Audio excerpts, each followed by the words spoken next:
question number 41. Question number 41. Again the similar model, sir. Again the similar model. First thing is, if I apply my method 1, I will put this p plus 8 as x.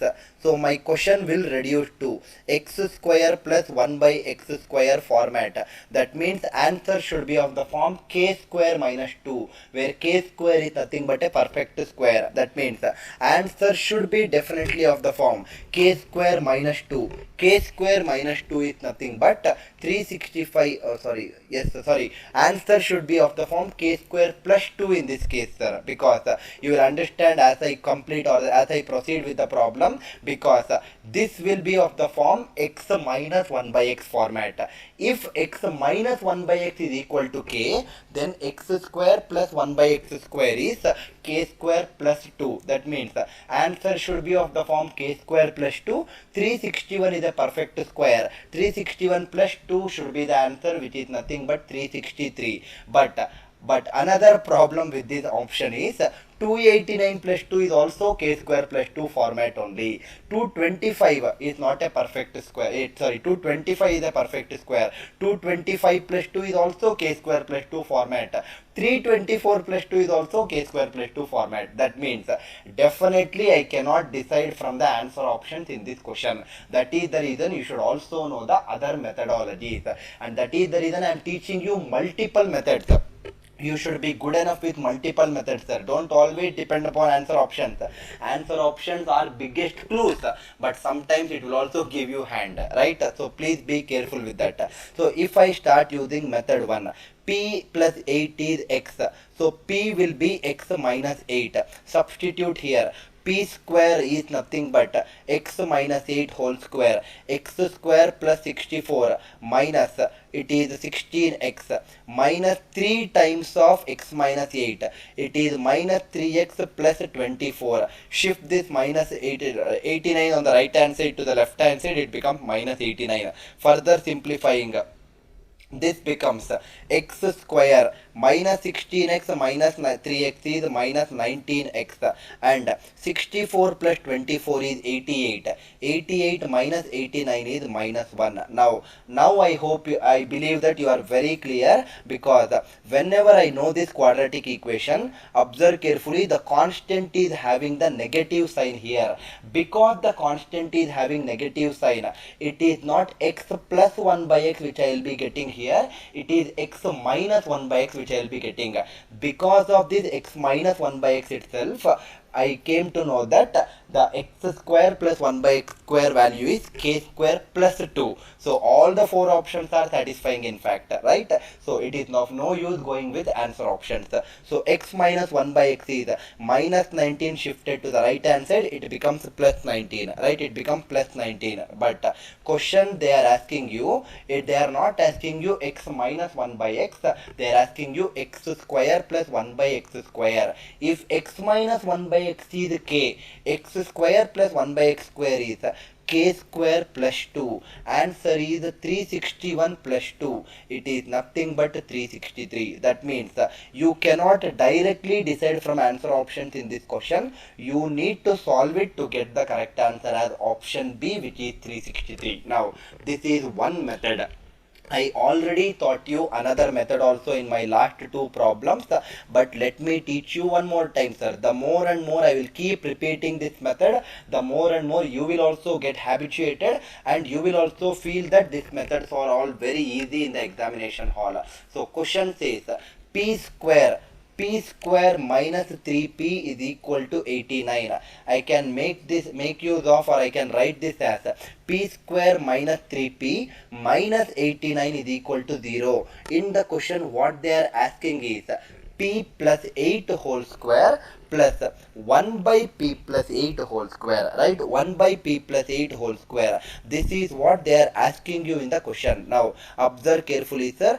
I am in need, I am definitely in search of this parameter called as p plus 8 in this given equation. That means p square, I want plus 8 to be taken common factor. That means 8 to come in that bracket plus 8.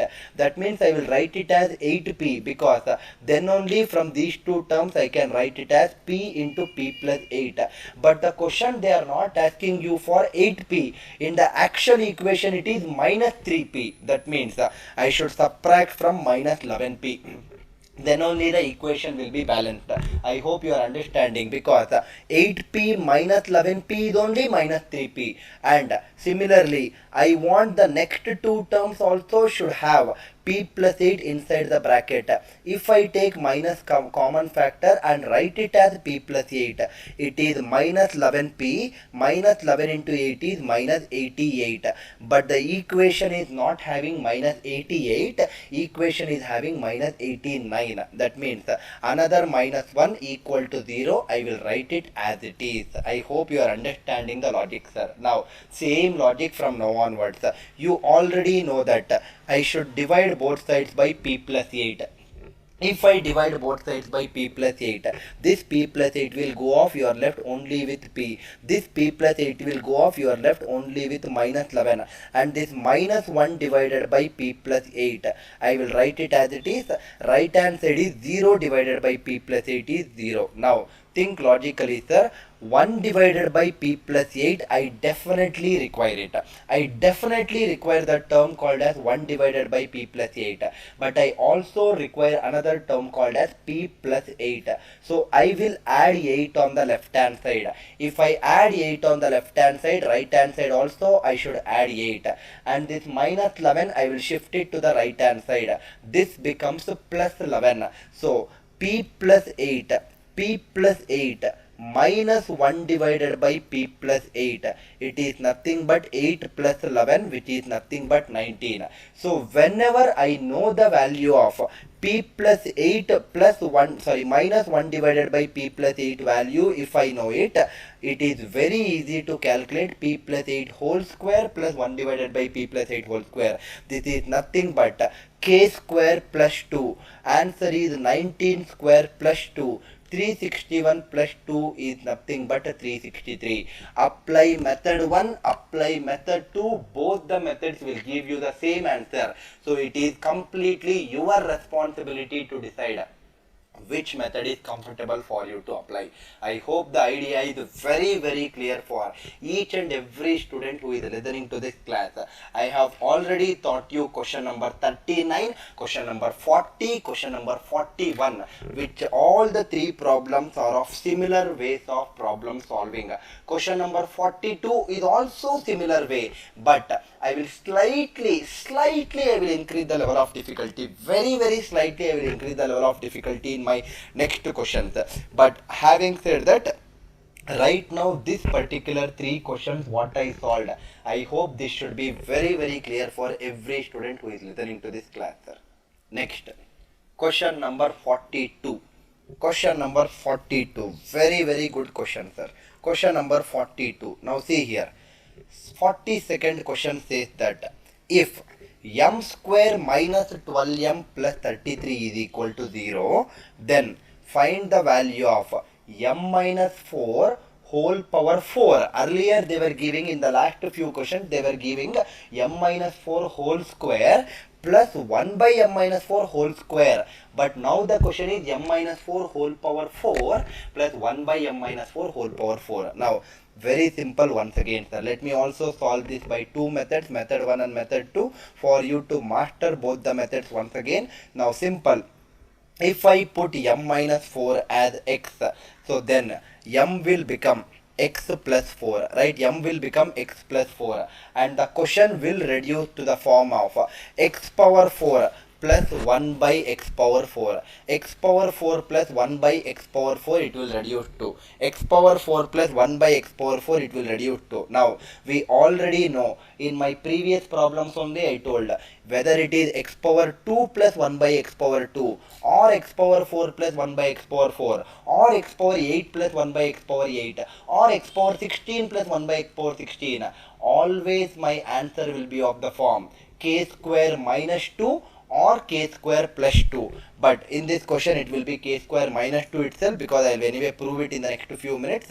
So if the answer should be of the form k square minus 2, directly looking into the answer options, you can say that k square minus 2 means the first option is directly eliminated, because 227 is nothing but k square plus 2, right? It cannot be the right answer. 326 is also k square plus 2, ruled out. 194 is k square minus 2, it might be the right answer. But another problem is 167 is also k square minus 2 format. So I cannot decide just by looking into answer options in this question. So let me continue solving the question then. Now this particular equation, whatever they have given in the question, now if m is nothing but x plus 4, m square is x plus 4 whole square, x square plus 16 plus 8x minus 12 into m x plus 4, that means minus 12x minus 48 plus 33 is equal to 0. Further, if I simplify, x square minus 4x, this will become, right, that will become minus 4x. 16 plus 33 is 49, minus 48 is 1. This is equal to 0. Now from this I can directly come to the conclusion that x square minus 4x plus 1, if it is equal to 0, x plus 1 by x will be equal to minus 4 shifted to the right hand side, it becomes plus 4. Now we also know another beautiful thing, saying that if x plus 1 by x is equal to 4, this implies that x square plus 1 by x square will be 4 square minus 2. 16 minus 2, it is nothing but 14. But in the question they are not asking you for x square plus 1 by x square, they are asking you for x power 4 plus 1 by x power 4. That means x power 4 plus 1 by x power 4 will once again be, I already taught you in multiple problems, the power is getting doubled.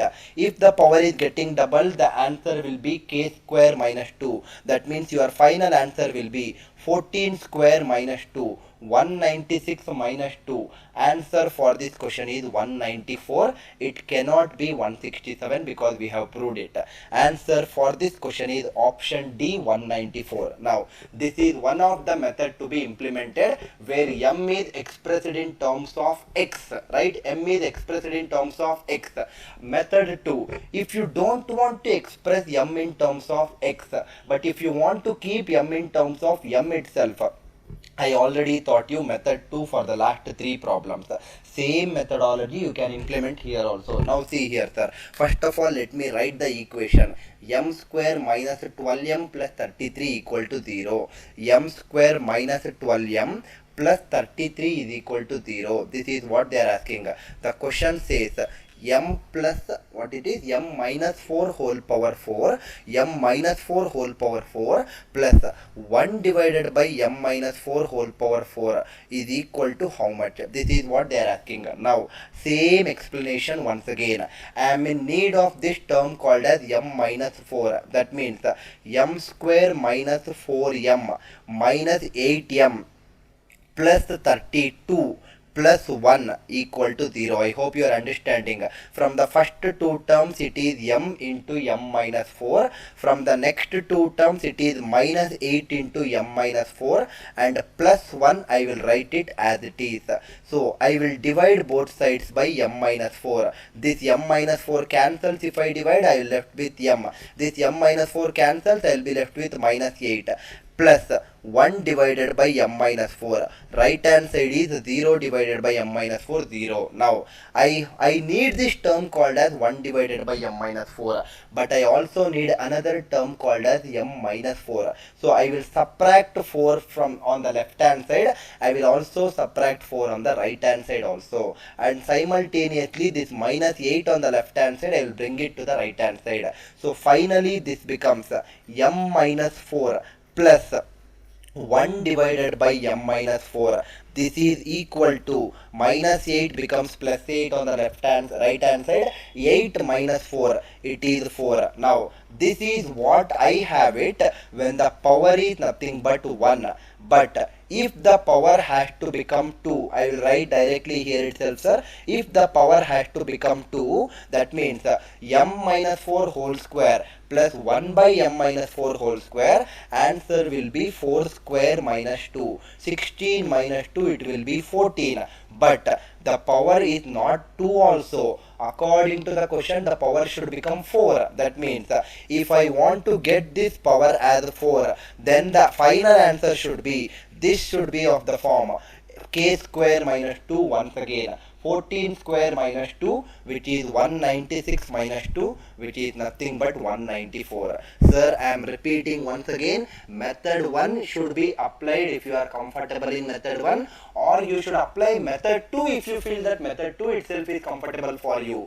But the beautiful method compared to method 1 and method 2 is the another method where answer options can be easily got. From the answer options, you can easily get the answer. But unfortunately, from the last 3 questions, more than one option is satisfying the condition. Therefore, we are implementing method 1 and method 2 separately. But in your examination hall, the first thing that you need to do is always check if only one option is satisfying. If at all only one option is satisfying, trust me, take my words, you will be solving in the most lesser time possible. That means you will solve that question within 2 to 3 seconds of time rather than doing all these extra steps. But if more than one options are satisfying the condition, then you should either switch on to method 1 or you should switch on to method 2 depending on your convenience. I hope the idea is very clear for every student who is listening to this particular session, sir.